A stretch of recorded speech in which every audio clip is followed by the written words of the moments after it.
ওই শাড়িটা পরে বাইরে গেছিস কেন? আমি তোকে ছবি পাঠিয়ে পারমিশন নিতে বলিনি?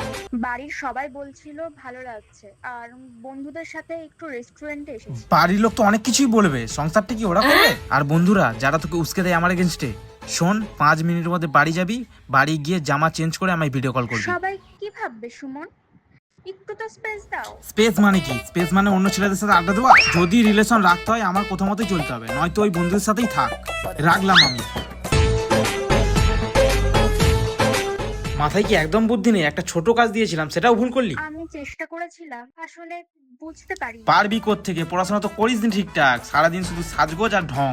আমাকে দেখ, আমার স্ট্যান্ডার্ড কোথায় আর তোর কোথায়। আমি আছি বলে লোকে তোকে চেনে। তুমি আমাকে কেন এইভাবে কথা শোনাও সব সময়? কারণ তুই এটারই যোগ্য, কারণ আমি ছাড়া তোকে কেউ সহ্য করবে না। আয়নায় নিজের চেহারাটা দেখিস, আমি ছাড়া তোকে কেউ পাত্তা দেবে না।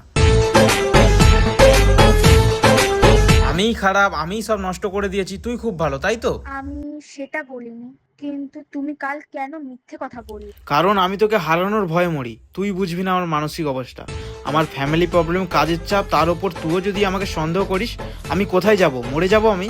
আমি জাস্ট সত্যিটা জানতে চেয়েছিলাম। দরকার নেই সত্যি জানার। তুই যখন আমাকে বিশ্বাসই করিস না, তখন আমার বেঁচে থেকে কি লাভ? আমি কি হাত কাটলে তুই খুশি হবি বল? সেটা তুই দেখতে চাস?